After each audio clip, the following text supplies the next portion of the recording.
petele nei. Awa ua pa ia le menei. Ua pa ia, awa e pa ia le tua e ona le malo si umala. O le soifua e whaavavau. Mai le vavau e o i le whaavavau. E tu mau pea ia. I le malutau e o le maota tulutulu I pa ia o le atua. Mātou te whaatalo whaatuai. I le anganga o le fia ma le oli le nei e fiafi. Aafi fio mai. Le sumai o le taitai o le Sauniga. Lau fionga i tama presidente o le kalesia metisi Samoa. Lau sunga faulalo leti. Le paia o le aufenga aluenga tofia I le nei e fiafi. O staulanga.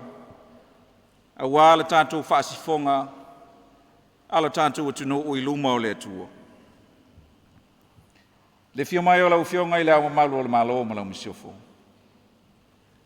Le fio mai o tō fionga I sui o le fono o sui tō fia. Le fio mai o lau fionga I te mai tei pālemia. Sui pālemia ma le kāpeneta. Le fio mai o lau fionga I le whongwhitalai sui mamalu o le palemene. Le fio mai o lau fionga I le whaamasinusili. Pea li I matamaitai o le whaamasinonga mamalu o Samoa. Le fio mai o tātou malo whaalolongia. Lau fionga I le kovansili o le malo tuila manua ma lau whaletua. Le fio mai o lau fionga I le uru to e lau ma lau whaletua. Aia le au whainga aluenga tutofi le tua. We welcome the members of the Diplomatic Corps who are here with us. Whaurulunga o matanga aluenga. Whalaputonga tu maoti le malo. Le paia o Samoa ua o tātou poto I le malu nei. Ai a Samoa o whaafonga mai I tawhai fio si o tātou tunu. Ma Samoa o e papa ao I tunu e mamau. Lo mātou leo e whai mawhafonga tau moli o le fionga le te fono. O komite o tāpenanga o le TUTOATASI. Mātou te whātalo whātu ma o wholo whātu. I le nei Sauniga, ma Malo, ia awa le tātou taulanga o le Faafetai o le Faamanatuina o le whanetanga I lo tātou o tua. E a matai Sauniga, ma Polu Kalame, o le Faamanatuina, o le Malo TUTOATASI o Samoa, ua atoa lo na ono si fulutolu tausanga I le aso. In our holy name of our Lord Jesus Christ, our Father, the ever-loving, we welcome you this afternoon.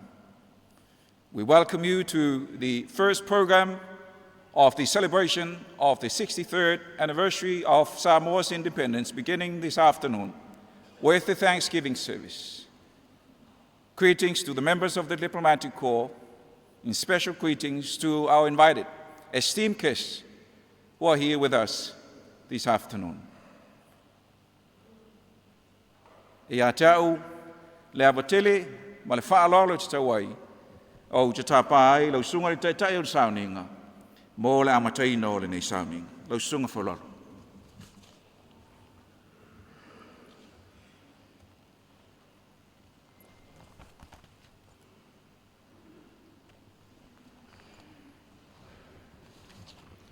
O te wala watu ma le whaloalo tele, se o tātou laulotu tu mo le amataina o le tātou Sauniga.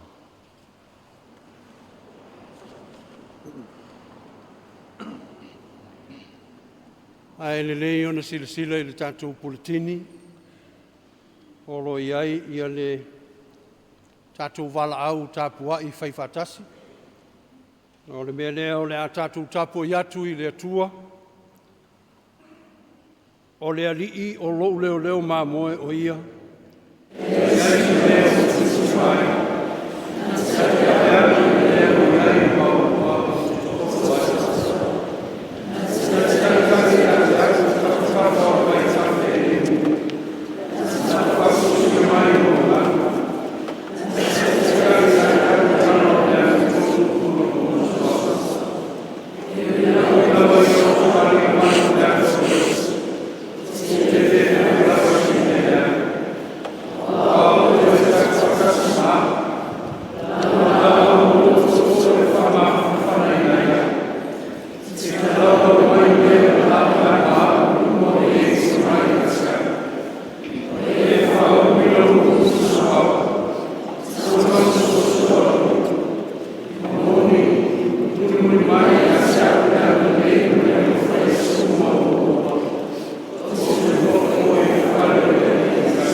mene fatasi I loa lofa tele le li ie.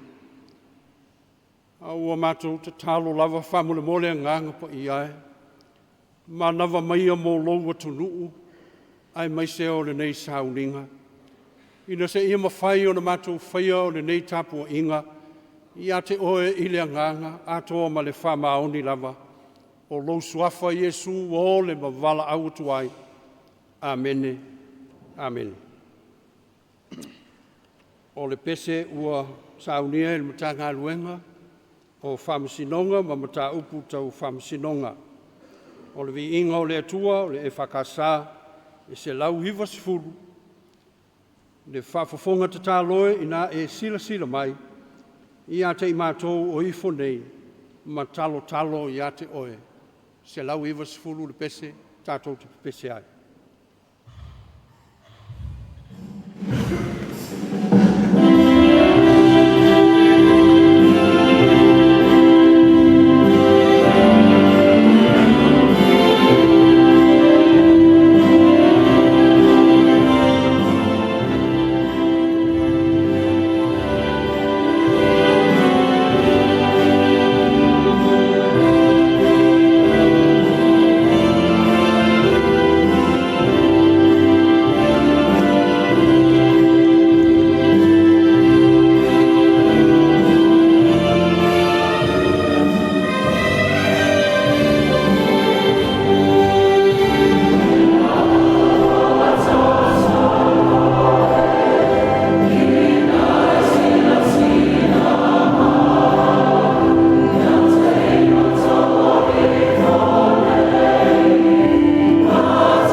Tātou sauni atu mō le tātou tatalo, o le tatalo o le Faafetai, o saunia e le sunga i le tiakono, ia e ti lasi eti o le Ekalesia Katoliko i Vailele.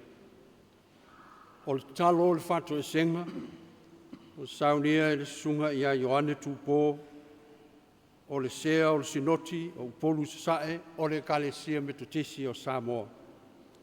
A toa mo tātou mana onga, Ua Sauniga e le alii fomai, le alii faifeau, o le sunga ia taipisia le ilua o le failautusi ao o le ekalesia faaputputoga kelesiano i Samoa o le a tatou ifo ma tatalo i le atua.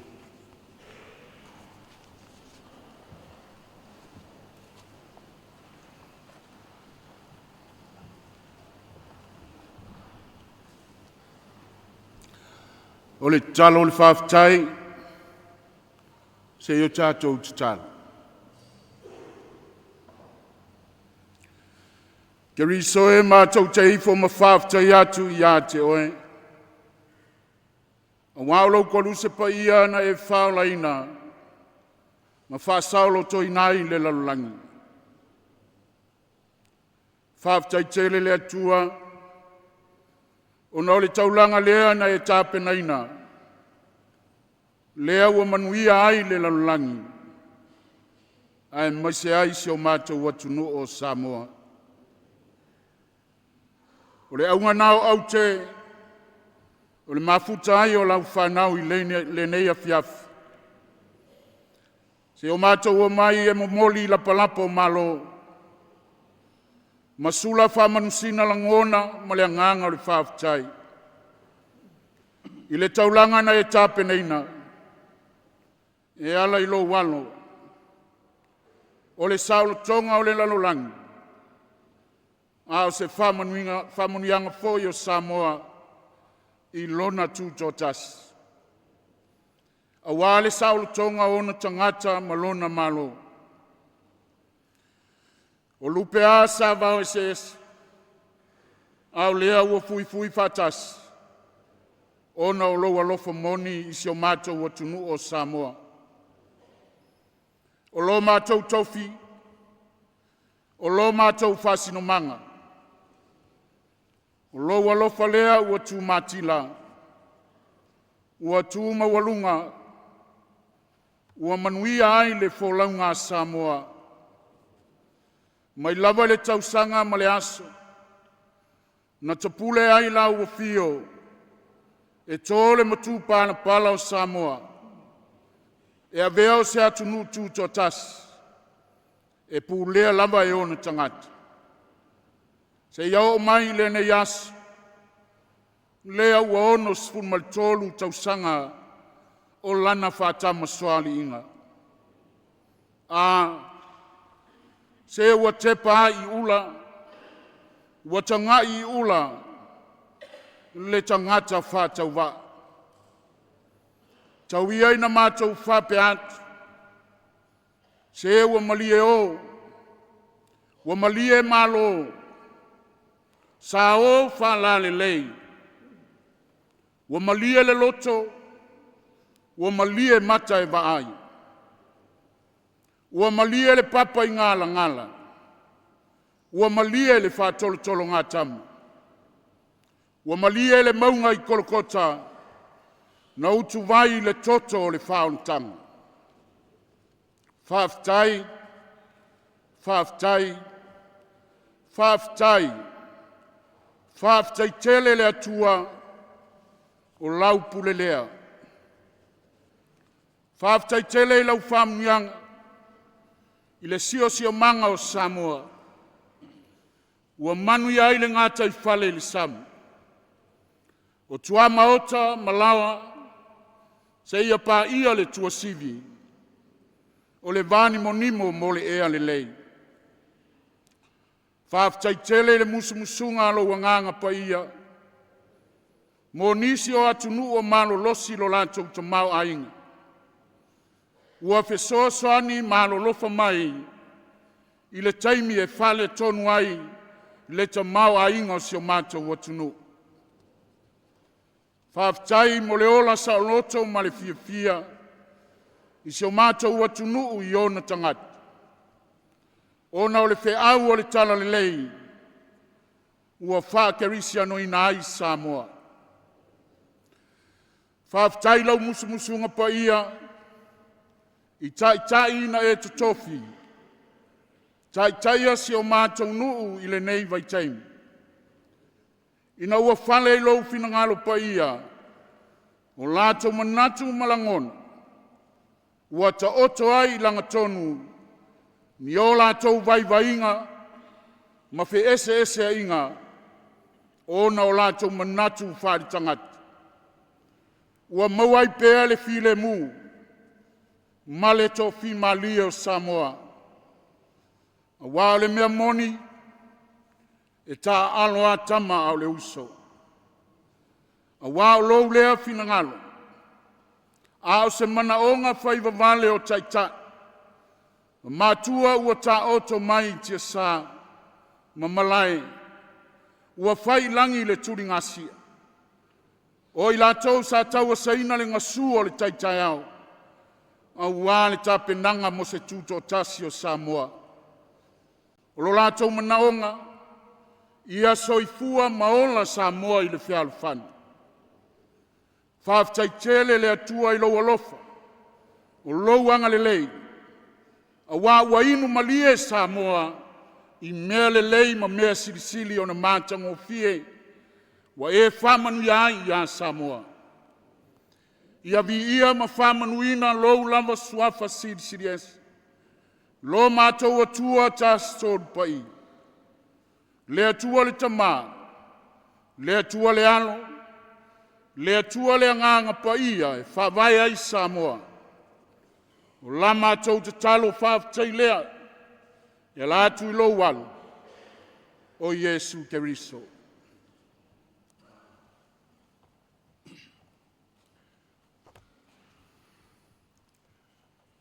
Le tua paiae. Mātai o masiasi. Whiangainga le tutusa lo watu nua o Samoa ma laua fionga. Wa mato mamā le li e ma mata muli e sila ma wa ai atu i atu oe i lopa ia ma loma malu. Ona wa mato i oe ma mauti noa o le atu nuu wanga sala lau whanau. Wa mato le tonu i atu oe. Le li e alofa maia i le tāpua inga. Whaasipo sa moa i au luma le li e.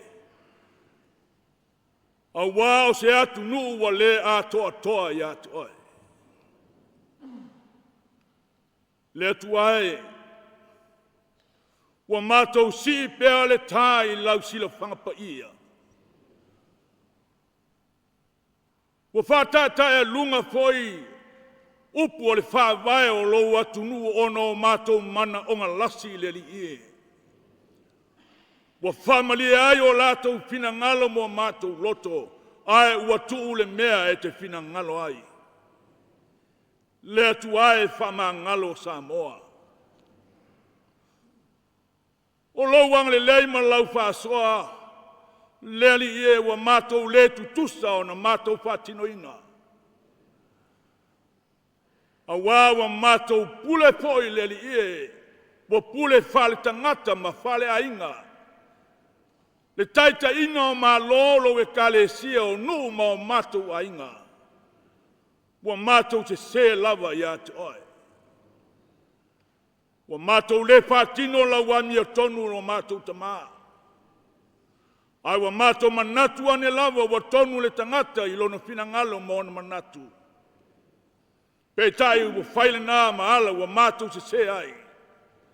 Ma mātou soli pala ai le whaavae wa whaavae na ai. Lo watu nu o Samoa ma ona tangata. Le atu ai, wha mole le ai se tase, sulu whai ai lo watu nu. Tai o ma loma e kalesia o nu ma inga. Ma tau te sulu whai lava i lalo ifo lo sa taulo le manu ma lo. Sina mata ua le upa ia le li ie. Se i whalanu mia ai lo watu nu. Ono usa sao whaafi le anga sala. Fuala au whasaina. Le pule le uma. Le sawa ina le li e o utangata. Ma whanau o lo watu nuu. Wa anu ai nei mea le li e. Wa tau ma lau a fionga i lau sila whangapa ia i lo watu nuu. Iona tai mai mātou. Wa mātou la lafi le atua i o luma ia mātou upu. A wa mātou le whātinu tusa maalo lo fina ngalo. O le puno no wa Samoa i o luma. A mātou iai le Faamanatuina o le onos fumaltolu Tausaga.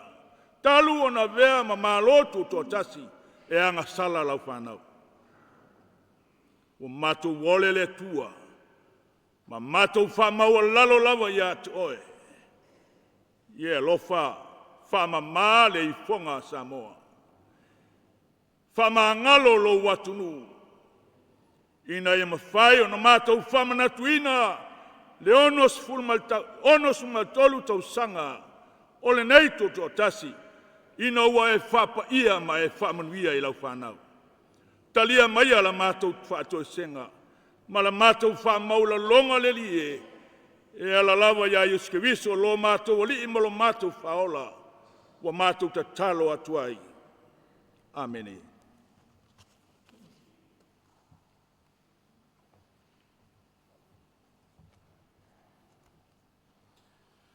Le atuae o le alofa ma le alofa muti vale o malava. Le atua o Samoa mai le vavau e o i le whaavavau. Na e walawina Samoa mai le pōngisa ma avea manuu o le mana malama e ala i le tala le lei. Na talia e tua a ua mamae ma whaavaena i Samoa i la uafio e o mai lava i nei ona pō. Wa e whaafongaina le taulanga o vi inga o le whaamanu ma le Faafetai.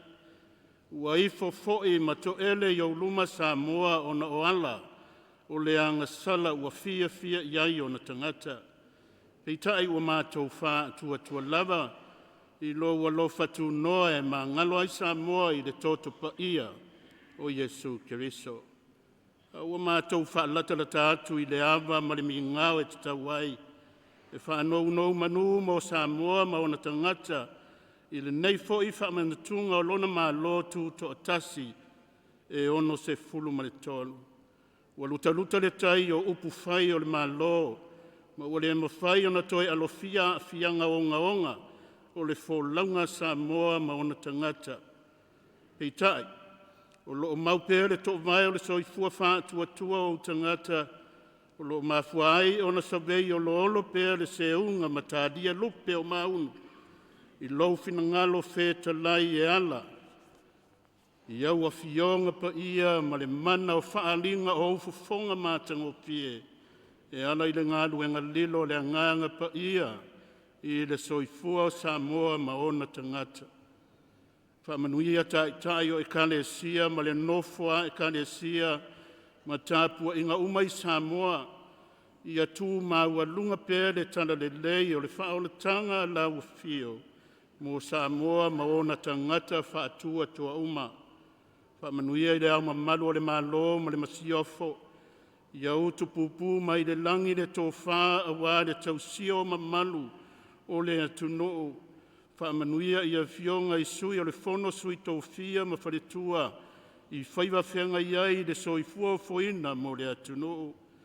Whamanuia i le fionga le tai pā le mia, le sui pā le mia. Malo tausi o whengai ma le tau aveina o le Malo.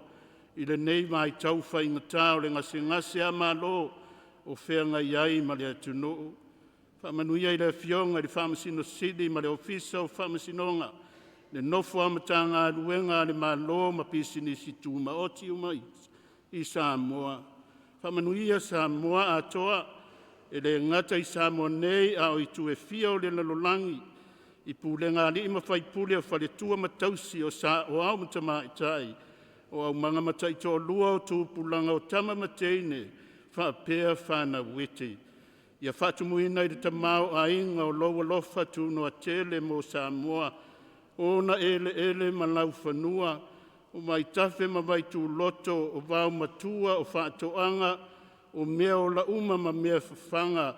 O le sami ma ona le lei uma. O lo o tua i ai Samoa i aso uma. Whaamanuia fo i le usonga i sasae i le nofua e kalesia. Whaapea le whainga Malo tai nane tupu ma ma whale upolu o tō whinga. Ma le loa ona tangata nu uma. Whaamanuia I Malo uma o le lalolangi o loo fesoa soani I le ati a ina o Samoa a toa ma Malo uma o le lalolangi ma le masa Pasifika nei. Alo whangia le whaamoe o Samoa mo le whiriwhiria ina o ni tai anga maa e whaatautai le saa o Samoa I le anga I atu I le rumanai. Au whengai le atu nuu ma whete na inga whaapolokiki au mai le malama ma le poto I a Samoa e whiriwhiri te tawai mo le manuia o le atu nuu. Ngā lua pēle mana o le anganga e whaatupu le matau I loto o tangata o e o loo fia I ala o le leanga e whaamalia I nai o lātou tu ina naunga whaiva vale ma le manatu whaapito a o loo a whaina ai le lautele o le atu nuu. Ia mori mawina e Samoa lo file mumoni a o Faamanatuina le mātango fie o lautau singa lofa I le Malo TUTOATASI I le nei fo I Tausaga lua afe lua lima. Let us end with a prayer of peace by St. Francis. Lord, make us instruments of your peace. Where there is hatred, let us bring love. Where there is offense, let us bring pardon. Where there is discord, let us bring union. Where there is error, let us bring truth. Where there is doubt, let us bring faith. Where there is despair, let us bring hope. Where there is darkness, let us bring your light. Where there is sadness, let us bring joy. O Lord, grant that we may not so much seek to be consoled as to console, to be understood as to understand, to be loved as to love, for it is in giving that we receive. It is in self-forgetting that we find. It is in forgiving that we are forgiven. It is in dying that we awaken to eternal life.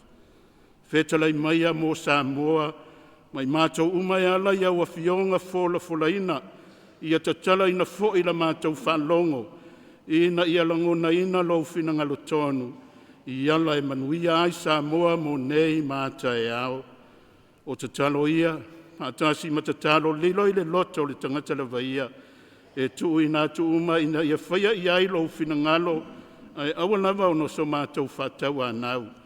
A wā o mātou wofo ina atu o nei te tala uma e ala I le suafa mamalu, o Yesu ke risolo mātou o lei ma le whaola, o le na o ao I mātou e te talo.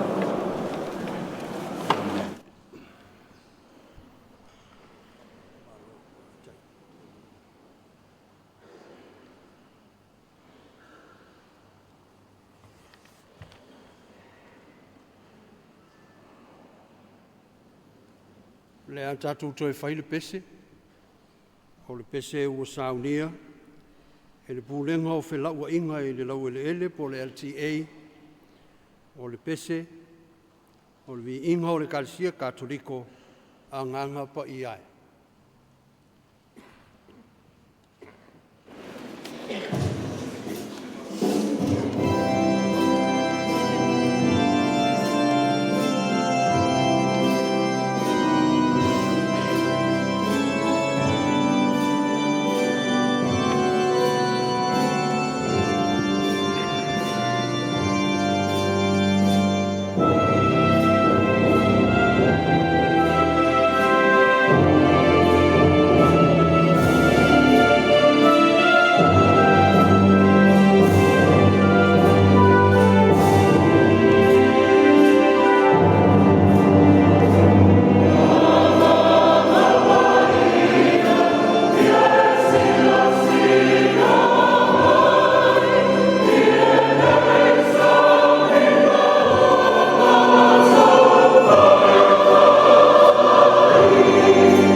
tusipa ia. O te whaitauina mai le whainga tuai, o le tusi o e soto o le mta upo e whaase fulu, te whaitauina mai le whai upo e sifuru ma le ono, e whaangata i le lua sifuru. O fionga pa ia no tātua li. Our Old Testament reading is taken from the book of Exodus, chapter 40. I shall be reading from verse 16 to verse 20. The word of God. Ona whaia le Mose, e tusa ma mea umalawa na poloa i mai eile li i a te ia, o whape lava ona whaia e ia, o le urua i masina i le tausanga e lua, o le urua i asa o lea masina, o whatuina e le maru maru.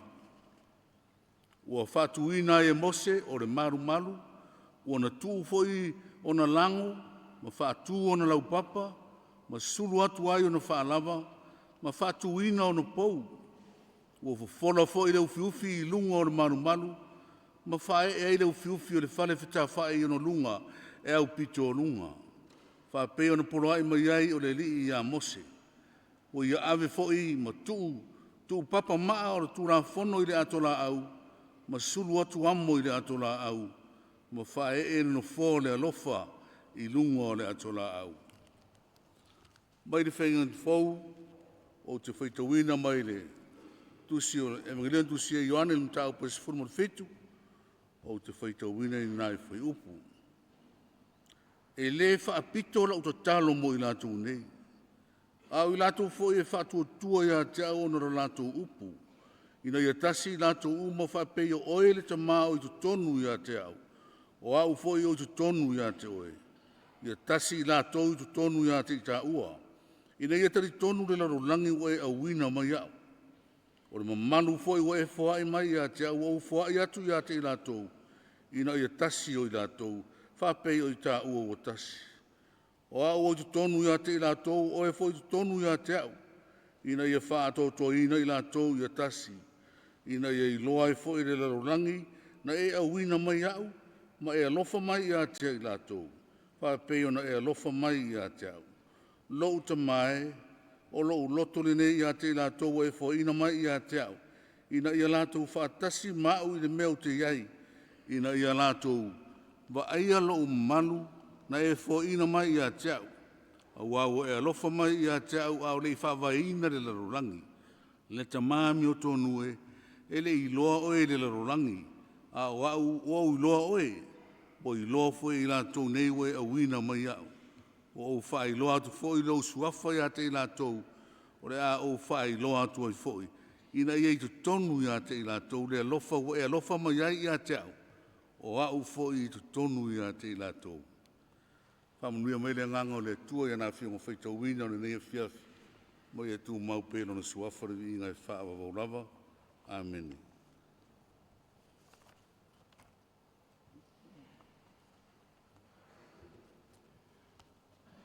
Glory to be the Father, the Son, and of the Holy Spirit, as it was in the beginning, is now, and forevermore. Ia manuia le whaitawina o le tuspa ia, mai le whengengi tuai, atua foi, mai le whengengi fau. Ia ia te e pēn lona lava vi inga. Nei e whawawau lava. O le pese ua Sauniga e le ofisa i whale ula, o le kalesia me tutisi o Samoa, a la pe lalo le whaputonga e lau tutu le au whai pese, o le vi inga o le atua e lua se lau se furu ma le wha, mōli mau le anganga i loto ua li liu, whanau lava i lato ma a inga o Yesu. Amen.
le launga i te suafa o le tomā.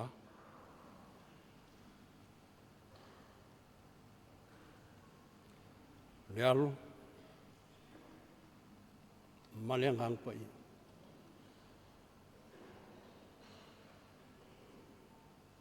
O le matua, ua tā ua umalawa i a te au. Le soni o le whengainga fōu e pe o le whafafonga i ai au whaitawina. A wai te les o na sao, pe a whaitau i ai te itasi. Mō le sisi ngā fua Samoa i le nei Tausaga. A toa ma le wheau o le tala le lei, ua whaima au tū o ma whauwhaunga o le nei aso. Po o le nei sisi ngā fua. Lua afe, lua se furu ma le lima, tuli sota ai mo le ali. Tuli sota ai mo le ali.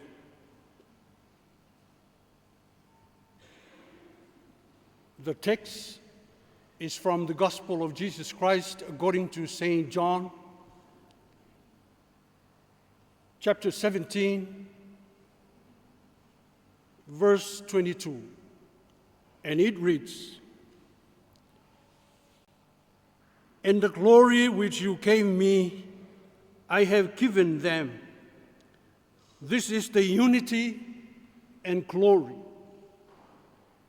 that they may be one, even as we are one, one in communion, one in purpose, and one in glory." Christ prays for unity among believers, which can only be brought about by love.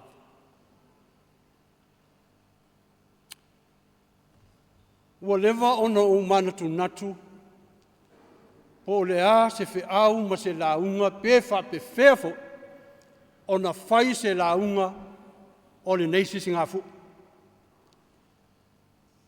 A o iai le atu nuu i le ngase a Malo. A ua maua lava se manatu, e pei o le autu o le whaitaunga o le tusi whaitawaso o le kalesia. Ma ua o whiriwhiria ai le whai upu e lua sifuruma le lua, o le soni sa whaitauina ua whapea mai, o le manuia foi ua e foa i mai i a te au. Ua o foa i atu i a te ilatou. Ina ia tasi o ilatou. Whapei o i tā ua tasi.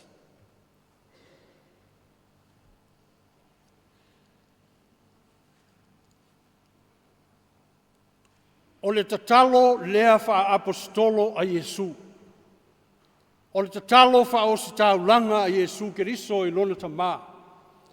Ina se i sila mai i lana whanau. Ina se i sila mai i lona au soo. Wha tasi ma lona manao. Ia tasi lona au soo. Ia tasi lona au soo. Tasi le loto. Tasi le fealo fani. Tasi le lofa o le tasi le tasi. Ai sai ai lava le manatu o Jesu. A wae leo toe ma mao se teimi o i la tau ma lona au so. Mo o i le teimi halu ai le li. Au o manatu Jesu se i fai se tala mo lana whanau. Se i fai se tala mo lona au so. Se i fai se tala mo le au whatuatua, o e o lo talitonu ma whatuatua i a te ia. Ina se ia tu ua i mau le au so. Aua ma le whe meme ai. Aua ma le whe loto ai. A ia maua le loto e tasi. Aua o le manao lea o le lii.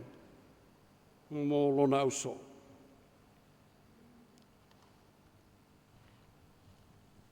O le manuia foi wa e foa i mai a te. Ua o foa i atu i a te ilatou. O le upu manuia o lo i aina. E mawhai o le whamatala ina. O le file mu. Po o le shalom. E mawhai ona toi whamatalaina whapenei, o le file mu foi ua e fōai mai ia te au. Ua o fōai atu ia te i lātou, ina ia file mu ai i lātou. Ina ia awaina i whewai vai a. A ia maua le loto e tasi, i le whealo whani. Ma le alofa o le tasi i le tasi. E mawhai foi ona whapea le upu manuia, o le manuia foi ua e fōai mai ia te au. E mawhai foi ona toi whamatalaina, i le upu mamalu. Glory. Ona mawhai leo na whapea. O le mamalu foi ua e fōai mai ia te au. Ua o fōhai atu ia i lātou. Ina ia whaamamalu ina ai i lātou. A wale ngaluenga pa ia. Ua whina ngalo ai Yesu. Mo i lātou. Ai tasi ale whina ngalo Yesu. Male manao Yesu. Na tatalo ai i lono tamā. Ia tasi le au so. Ia tasi lana whanau. Ia maua le loto whengale ngale ai. A wā tasi le loto. Whaimo fie mea uma. Tuli so tā ai. Moleri. Le angai iaile me ta ua o le tuli ale ai o le tangata ia.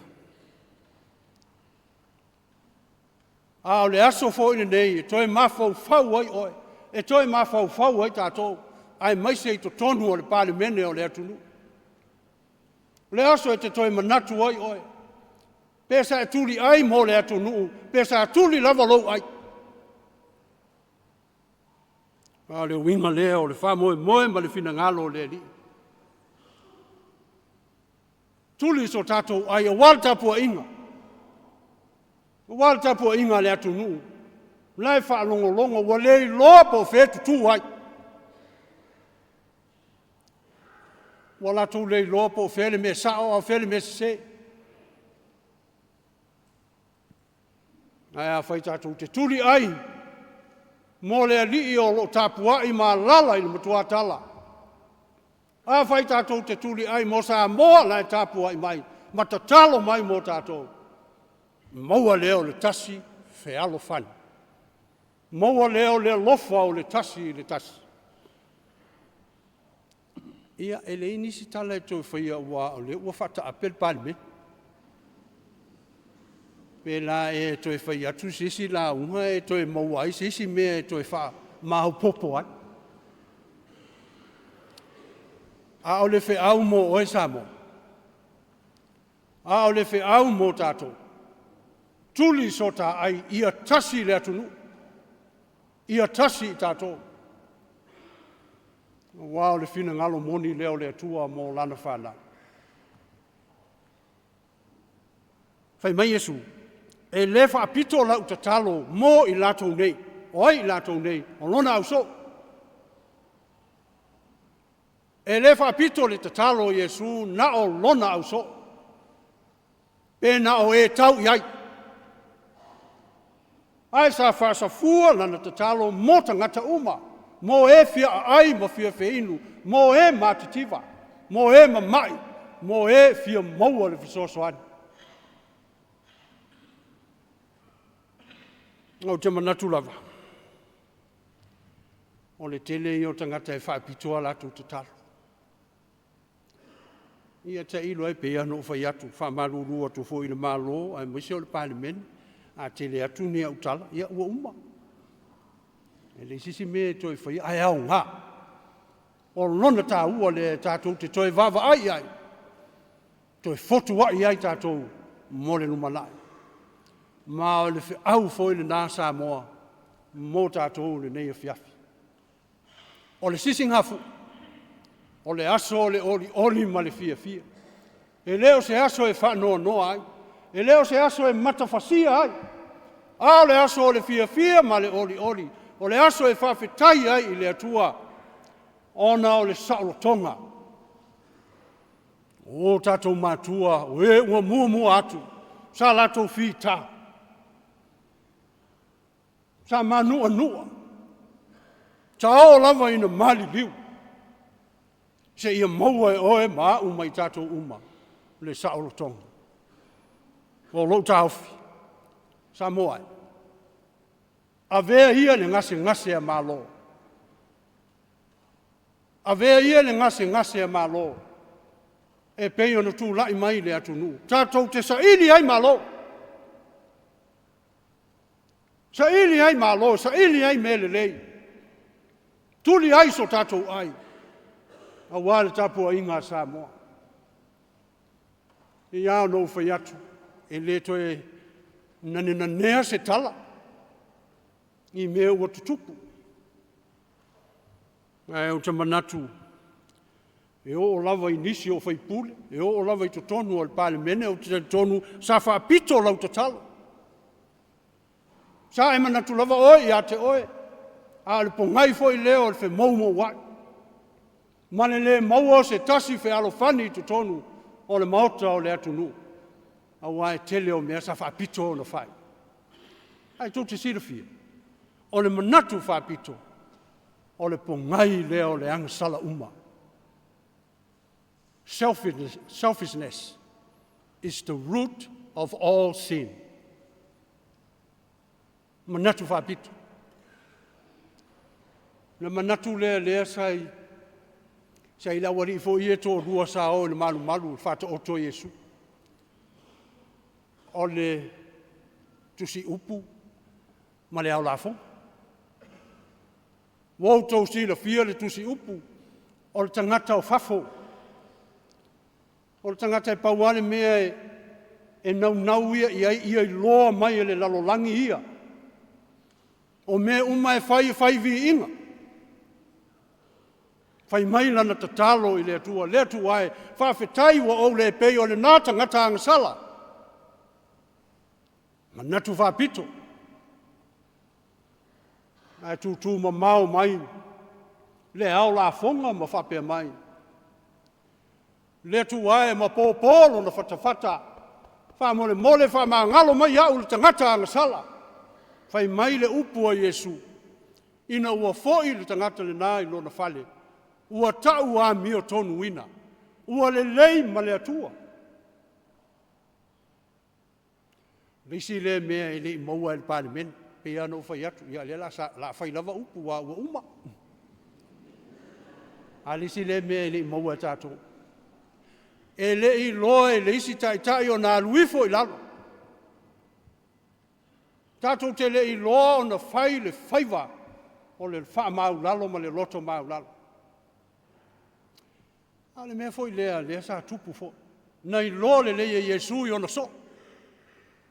Le loto wha mau lulunga ma le fia sili o lo nau so. Le ala leo lanta talo lo tamae ia tasi la whanau. Ia tasi lo au so. Ia whealo whani la to. A wana sila fia Yesu le mea sa tupu. Whai mai Yesu. A fia sili halu e whai ma au auna. A fia sili halu e whai ma tautua. A fia mua whai ma muri. A ma whai e se tangata o na whai le nāmea. Wana a mata ina le tutu whatasi, le loto e tasi. Wana ia a mata ina se whealo whaninga e whaavae I le alofa. Samoa e. Tai I o le atunu. Pei lava no uwhai atu.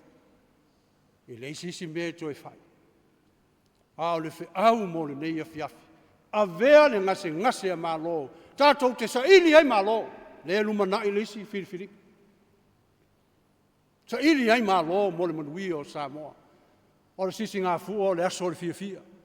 Le se aso whano noa. Ai a tuli so tātou ai. A wale li I o lo alala I mutua tala matapua ia o tātou whai. O le soni le sa whai tauina mai le whengeng tuai. O le wha lia leo le fia tele o le atua. Ona o le usitai o mose. I le mesa whatonuina I le atua e whai. A wale whatuina o le malu po le whale whatafa. Po le tapeneko fo. A le wha moe I atu wai le ato la au le atua lai ai papa maa o le tu la fono. O le presence now le atua so se mea o I Israelu e o whatasi ma le atua. le ato la au. Tasi le mea tā ua mō tātou. O le mea lusita. Lusita i le mea whinangalo ai le atu. Wa lewa le whinangalo le atua Samoa i le mea tauna whai le parliament. Ai tele ai na whauru malo tātou. Uma o Sauniga i le atua, uma o tapena i le atua mea umai. Mō le manuia o le atu. O saunoanga uma e saunoa i ai le parliament. Saunoanga fo nai tau tatala ai i lātou o loo sapasapaia i lātou. Nanga e fua mai a tātou le manuia o le nu. O le mea tātou te o i ai e o tu fo i matangata. PSC le mea tātou te tai i ai tangata, e muli tangata i ai tātou. O le mea tā ua i a te ua le soni leo le whengeng tuai. Ina ua uma o na sulu amo i le mea tuu ai amo le ato lao. Na whai atu leo le atua i a mose, i nā wha e ia i lunga o le ato lao. Ia le no foa le lofa tu noa. Au le winga o le no foa le nā, po le mercy seat, e tā ua i nisi tusi wha Britania, seat of atonement. Po le no foa e whai eile le lenga. A le winga a toa le nā mea. O le no foa lea o le atua. E a whio mai ai le atua, na te whaia le whamasi nonga tonu. Na te whaia le mea sili. Na te whaia le lenga. Mō Israel.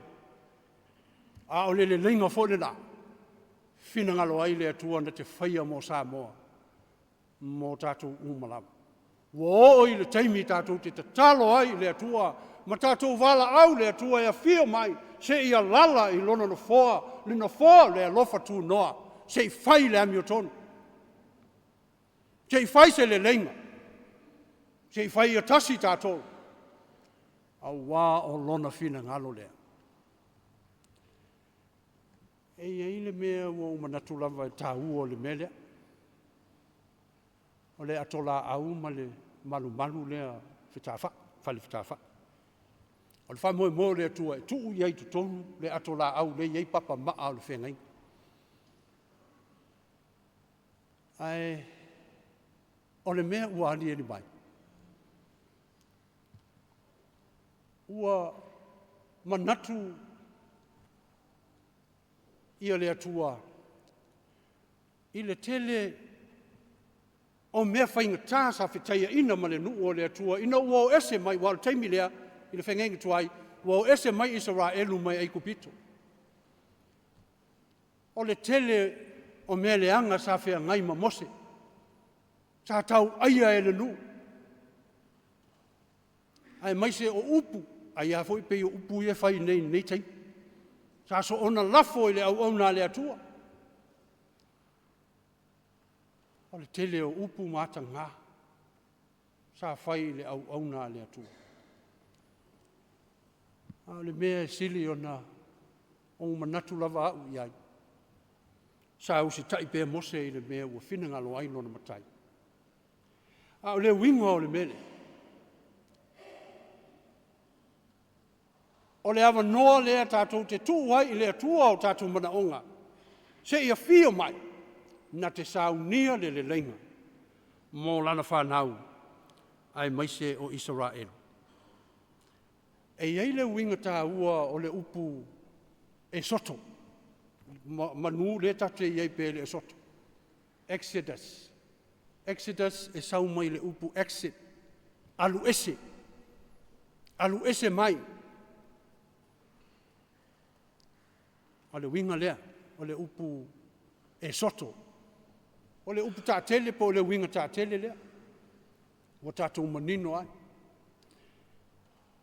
Ai lava le mea tā ua ia te au leisi winga o le upu e soto.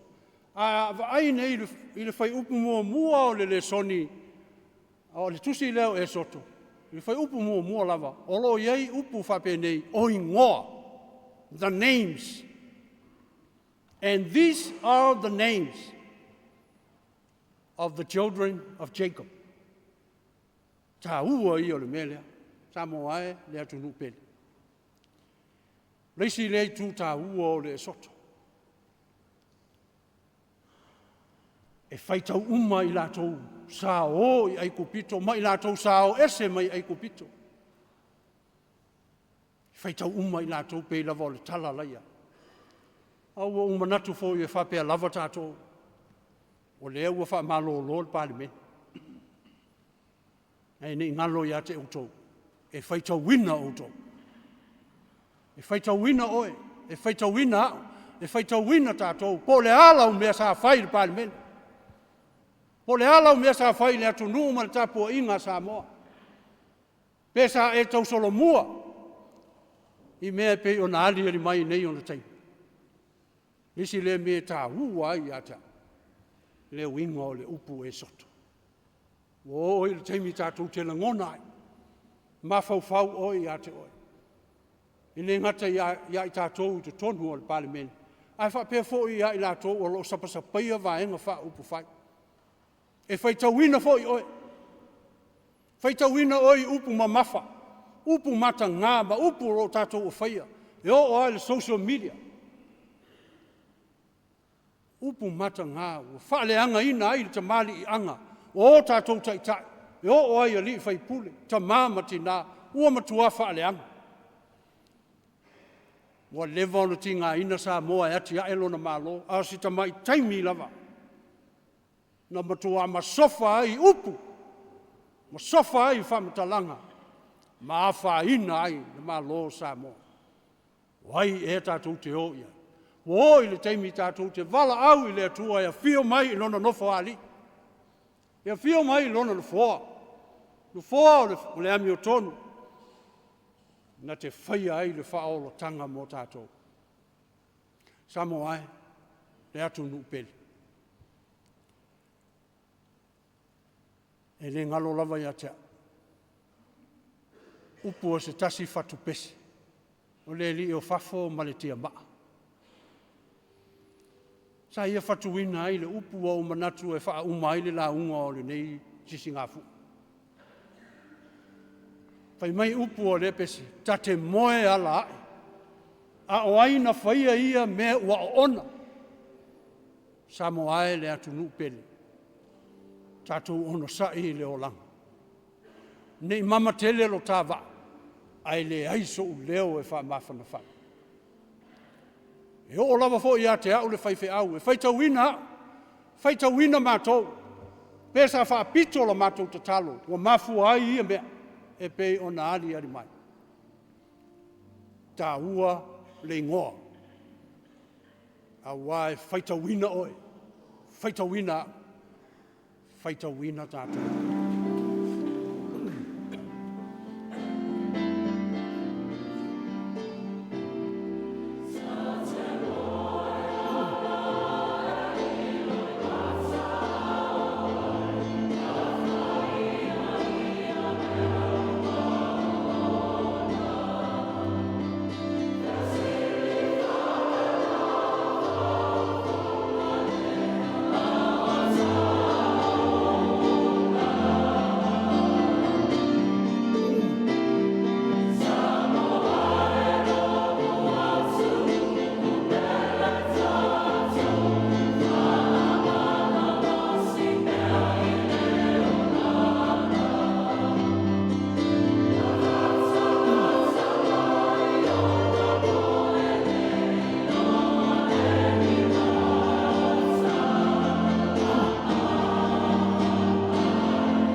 ele atu nupele.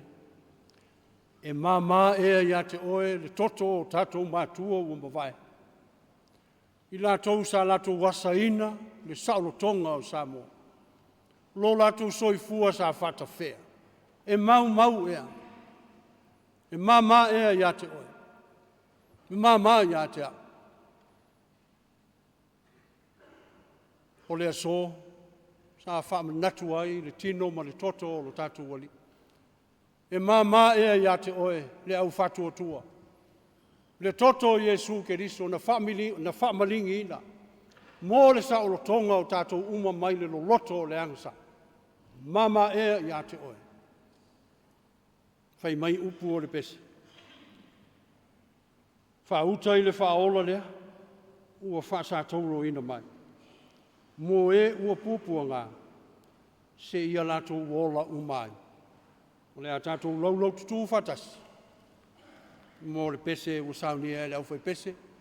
A le ofisa i whale unu.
uma, lou atu nuu, ou e kalesia, ou tangata whatuatua i le lalolangi, le manuia oe le atua le tamā, le alo le anganga sa, nei e o i le whavavau lava. Amene. Amen.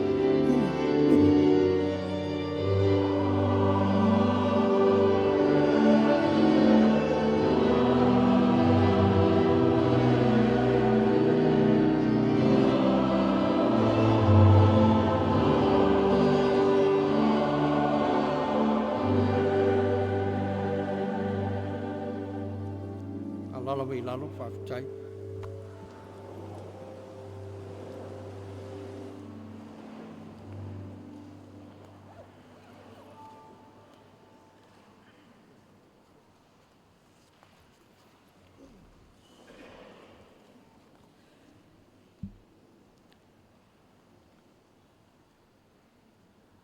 Ua longona pule. Ua whau tūtū. Ne nofo ali i o le lofutuno. Ua whafonga le atua. A wā le taulanga osi i le nei fiafi. Taulanga o le Faafetai. Taulanga o manaonga, taulanga o whātoi senga ma le upu. Whāpa ia ina le atua i le nei fiafi. E mātango fie, vai o e tala ina le tala le lei. O i lātou o e au maia le tala le lei o le file mu, e ala ia Jesu Keriso malana whaolatan. Whailo mātou leo, whai mawhanganga, o le fionga e le teitai whono, o le komiti o tāpenanga, o le Faamanatuina, o le ono Tausaga, o le Malo TUTOATASI o Samoa, e fia molia lo mātou o nganga Faafetai. Lau fionga i le teitai o le Sauniga, lau sunga i le tamapere stene, le whaao le kalesia me tisi Samoa, lau sunga whaulalo leti. Whapea fōi, le paia maulunga o lau au waa, sunga i whaafenga ua tofia wā le ngaluenga ma le taulanga osia Samoa e le nei fiafi. Ua whaafonga le atua, ua mōli mawina fōi e taitai o le tunu. Samoa au au o whaafonga mai, le upu molia, mai le nofo ali i o le lofutunoa. O le tatalo o le tātou Malo, ia whaapena pea, o na whaautu mai le ngi le tōwha, e whaatumu e le nganga ma le whaunga a wā le whenga iai. Ma le tau suina le ipu vai o le ola. Le whaatau mamafa le tunu i le upu mai le tua. E whapena o na taitaina e lona nganga pa ia. Fia maulia le nganga Faafetai e a tātou au whaipesi tōngia i le nei fiafi. I lo tau langi malie, i lo tau langi pese, a wavi inga o le tua i le nei fiafi. Sunga i whawhenga inga mau tau whale tua, mai le ofisa o le kalisia metisi, i whonga ai lona lau mua, fia moli atu le ngang Faafetai. Tā penanga o vi inga, ia wā le wha moe o le tunuu i le Sauniga Faafetai le nei fiafi. Faafetai le langi malie. Faafetai mō tāpenanga uma. E whapefo i lausunga le stala, whaamisinonga, lausunga pali, e whapefo i mtanga ruenga, whaamisinonga mtauptau whaamisinonga. E whapefo i sa ngaunga, ia malipulenga, o whela o inga le lau ili ili. Faafetai tele mō Lotu sao, i le nei fiafi, ia uale langi ina o vi inga o le atua. E pa iae o le tātou Malo la o fionga i lau malu me siofo, ia a fio mai o tō fionga i sui o le fono sui tō fia. Pa ia maulunga o le tāwhitolo i on teitai. Ia whapea fo ia tātou Malo whaalolongia. Le pa ia o Samoa, i ona tūlanga whaalupe o tāpua ia le nei Sauniga. E le ngata i Samoa nei ai whaapea fo'i i atunua mamao, o maua mai ai i a whaasalaunga le tātou Malo. Mātou Faafetai atu le tāpua i whaatasi ma o tātou taitai, maualunga ai le nei fiafi. To the members of the Diplomatic Corps and all our friends who have joined us this afternoon for the Thanksgiving service to commemorate the 63rd anniversary celebrations of Samoa's independence. Can we thank you, Your Excellencies, for being with us this evening. Your presence has made this occasion very memorable. And all our friends joining us from overseas, watching through the platforms, thank you for joining us in the Thanksgiving service this evening. Tomorrow morning is the commencement of the state service for the commemoration of the 63rd independence anniversary of Samoa, which will commence in front of the government building just across the road from here. At 4 a.m., the congregation of all those who will participate in the march past tomorrow, the schools, ministries and corporations, our village organizations, NGOs, and all those who are planning to march for the celebrations tomorrow, we will congregate in front of the government building beginning from 4 a.m. tomorrow morning. At 5 a.m., our guests will start arriving, and at 6 a.m., the program shall commence. I le aso ataiao, taitai atu, i ala soifua, o taitai o le tātou Malo, ia maise foi lau whaingaluenga te tofi e le tua. Samoa ua whaafonga mai o le a poto i le aso ataiao, tā o le wha, ia o na amata lea, o na whaatulanga, tātou solo, mo le savali whaaloalo. Tā o le lima, o na awhio atu, pe ia o le walaulia. Tā le ono, o na amata alo ia lea, o le tātou Sauniga alo ia. Mo le tui na e o le tangawai, o le Malo TUTOATASI o Samoa. Ia, anga le leile tua, i le toi tali watu lauto, i sunga i whawhengainga, ia maise o taitai o le tātou Malo i on tūlanga whalupe, whawhongaanga Samoa, ia manuia tele de nei fiafi, tātou whailoai, i le anga le leima le lofa o le tua, tae o ena, whaasoi foio. Ia, whaamole mole si o tātou tūtulai, ia, se i fio atu le fionga i lea wa malu malanu siofu. Faafetai.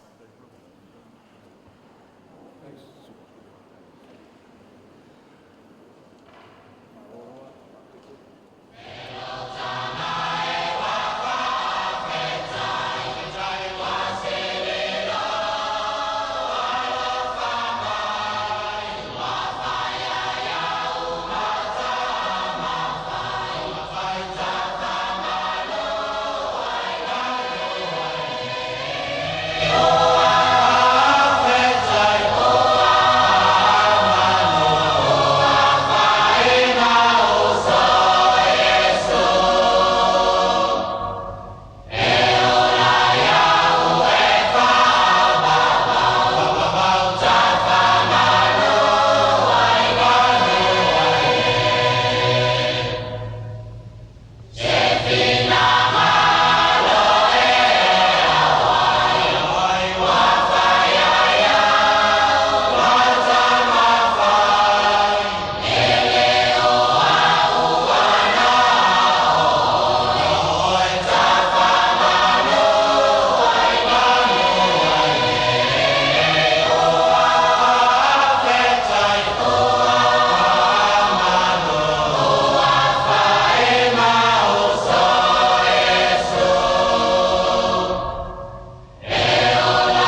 you.